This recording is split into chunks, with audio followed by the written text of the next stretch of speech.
Hello everyone, my name is Megan and welcome back to my channel, or welcome if you're new here. Hope you guys are doing well and staying safe. Today we are here to talk about all the books I've read in April, as well as the books I'm currently reading. There's a lot to get through, so without further ado, let's just hop on in. I will start with the stack of books I'm still reading because there are a few days left in the month. I have yet to complete them, but I'm on my way, so I'm going to mention them here and move on to the books I've read afterwards. Also, before I forget, if you are looking for specific reviews for any of the books I am mentioning here, I will leave the little cards in the video so you can navigate as you wish if you don't want to spend the entire time watching this video. So, I am currently reading 4 books, one of them on audio and is a reread, and another 3 books. I don't know how this happened. It just did. The first book I am reading is on audio and it is Listen to Your Heart by Casey West. This is my 4th or 5th reread of this book. It is one of my favorite YA contemporaries if you're new here and don't know me. And I just felt the need to reread this while I wait for the newest Casey West release, which comes out in May, which is called Sunkissed. Sunkissed is giving me some of the same vibes as this Casey West book, which is like my favorite. This follows a main character named Kate, who is a very big lake girl. She loves the lake and everything to do with water is kind of like her thing. And she is in high school, and in high school she has her one best friend but doesn't have a lot of other friends. She doesn't really care to fit in.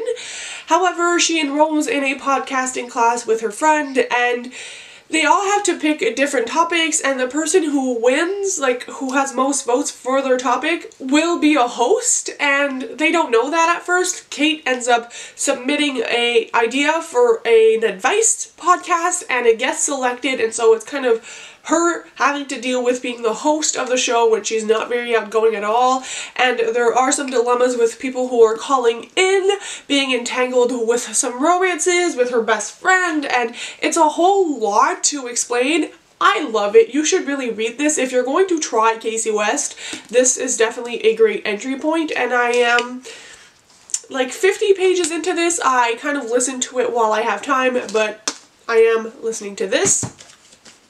I am also reading The Inheritance Games by Jennifer Lynn Barnes. This one I'm like 160 pages in, or on chapter 39. This is a young adult thriller mystery that is compared to Knives Out, and I totally see the comparison as of now. This follows a young girl, well, teenage girl, who doesn't have much in life. She doesn't come from a very good family background, doesn't have a lot of money, and at one point she is told she is inheriting like $46 billion? $46.2 billion from a man she doesn't know, but the only catch is she has to live in this house for a year. There are 4 other boys who live there who thought they were going to have the inheritance, and it all becomes kind of a big game of Clue and finding out what is happening. Obviously, some people want her dead. There's a lot going on. I am really enjoying this. I love Jennifer Lynn Barnes, especially her National series, and so it is very great to be back in one of her books and to be enjoying it so much. So I will be keeping on with this book, obviously, hoping to finish it before the end of the month, but as of now I can say that I'm totally enjoying this. I do see the Knives Out comparisons, and I'm just having a lot of fun with this one. Then we have The House in the Cerulean Sea, which is a book I have on my list for 20 books to read in 2021.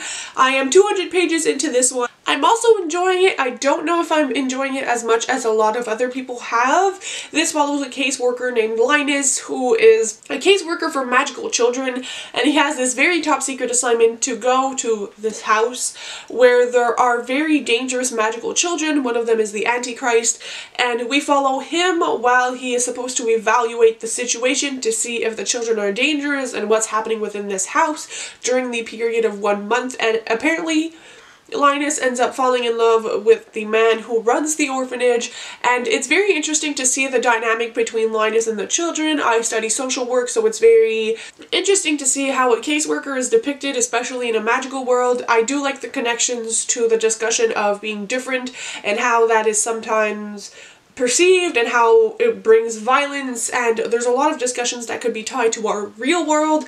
However, I think that the way the book is cut up, like the chapters, are extremely long, and sometimes if I'm not like in the mood to sit down to read 40 pages, I can't get through one chapter, which is making the reading experience a little bit more difficult than it has to be in my opinion. But other than that, I am enjoying it. We'll see what the last half of this book brings, but hopefully I get to it before the end of the month. This one reads a little bit more slowly, so we'll see. And the last book I'm currently reading is actually Capturing the Devil by Carrie Maniscalco. I have yet to finish this. I'm not surprised. I'm taking my sweet time with this one. Capturing the Devil is the last book in the Stalking Jack the Ripper series, which is my favorite series of all time, if, again, you're new here. Stalking Jack the Ripper is a historical fiction YA based on, like, fictionalized crime. The first one is kind of the Jack the Ripper murders. The second one is, Count Dracula, third one is Houdini, and this one is the Whitechapel murders. We follow Audrey Rose in the Victorian era. She does autopsies on bodies with her uncle. She also works with Thomas Cresswell. There's a romance there. This is the last book. It's making me emo as crap. I don't want it to finish. The romance is absolutely adorable in this one. They're gonna get married. I can't wait, but I'm so scared to finish this that I've been dragging it on for how long now? I don't know. Hopefully I get to it soon.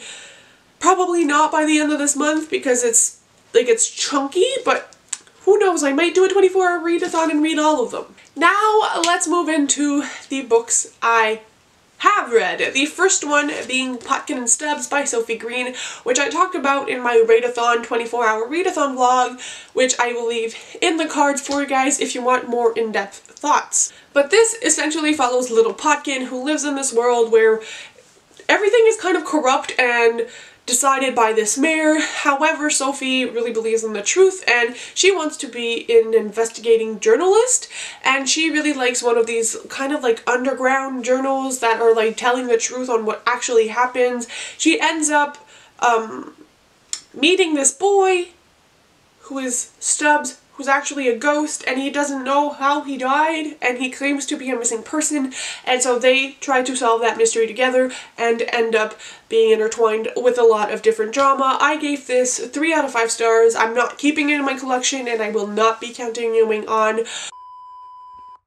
I was just cut off twice by my camera filming, and I lost like half an hour of footage. So we're gonna make this a little bit more speedy this time because I can't start and stop filming this wrap up a gazillion times. So sorry if it cut off. Let's try this again. After Potkin and Stubbs, I read another book for the readathon, and I'm going to talk about 2 of the books together because they're part of the same series, but I did read The Boyfriend Effect during readathon, and I also read My Brother's Roommate, which are books 1 and 2 in the Frisky business series. This got a high 4 stars, this a lower 4 stars. This one is a brother's roommate trope with a man who works in the Frisky business series, which is a toy shop for adults, and Maureen, who is a social worker at an elderly home, and I connected to her so incredibly much, which is why this is my favorite in the series. I loved the romance in here and the genuine feeling the characters had for one another. I read this in one sitting. I did not want to get up. I loved this so much. If you want to hear more of my thoughts, I highly recommend my readathon vlog, but I just had such a fun time with this. The writing style, the pacing, the emotions that were felt, the deeper topics that this series also tackles, I loved it all. Highly recommend. And then My Brother's Roommate. And then I read My Brother's Roommate, which follows Wolfie and Penelope. Penelope was not my favorite character. Wolfie, however, is one of my favorites. He is a little bit darker. He does have more of a traumatic past, trigger warnings for abuse, but the way he treats people and how accountable he is and everything else, I love about him. This was kind of like a fake dating book at first. I got really excited, but it kind of faded out pretty quickly, and most of this book surrounds physical attraction rather than the emotional connection we see in the other 2 books, and so that's why it's my least favorite in the series. However, I must say that there are really important discussions on sex and how past trauma, your sexual identity, or anything else can decide or kind of influence how you feel about those kinds of relations with people, and I really loved that topic in the book. I think it was valuable and very interesting and well handled, and again, I think that This book is mostly because I didn't love Penelope, and again, it was mostly based on physical attraction first, and then kind of the emotional connection, and it just didn't do it as much for me. Then I read Not Pretending Anymore by Vi Keeland and Penelope Ward. 5 stars for this book. This is one I found randomly on a Facebook group. It recently released and I loved it. This is a dual perspective narrative with Declan and Molly. Molly is looking for a roommate in the Chicago area, and Declan is trying to convince Molly to let him be her roommate. Molly was set on finding a woman roommate because obviously she is more comfortable with that. However, the woman she interviewed, they weren't it, and with some convincing, Declan actually moves in because they're like perfect roommates, honestly. This ends up being fake dating because they're both trying to make people in their lives jealous, and they have like this instant chemistry, so might as well use it to their advantage, and they end up falling in love. Declan is one of my favorite characters ever. I loved him as a hero. He is adorable, so caring, always there for the main character, super sweet. All the cooking scenes where he makes her food just make my heart melt. I loved him as a person, and I think he is a very good influence for the genre. I'm not really into reading about dark romances and that kind of thing. This is way more it for me. Like, this is an actual healthy relationship, and I just love the gradual transition from friends to lovers, and everything about this book was amazing. I did love Molly as well. She's a great character with a good head on her shoulders, and I liked the dynamic between them. It was very believable.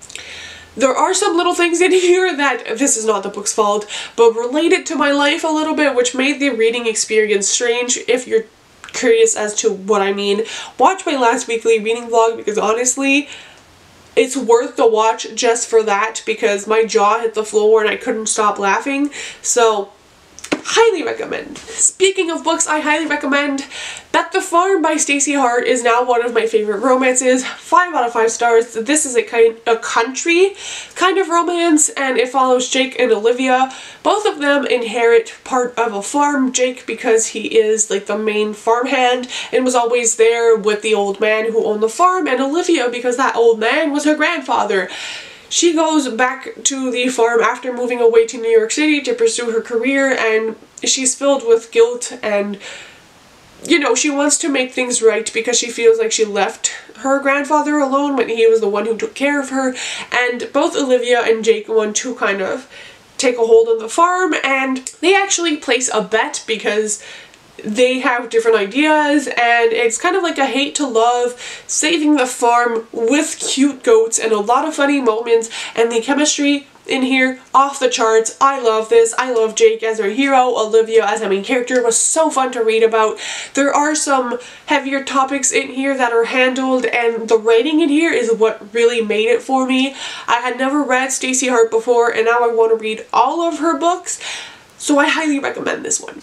We then have Twice Shy by Sarah Hoggle, which is very similar to Bet the Farm. This one, however, was a 4 out of 5 stars for me. This is the same author as You Deserve Each Other, which is one of my favorites, and I had high hopes for this and was very worried I wasn't going to like it in the first 100 pages.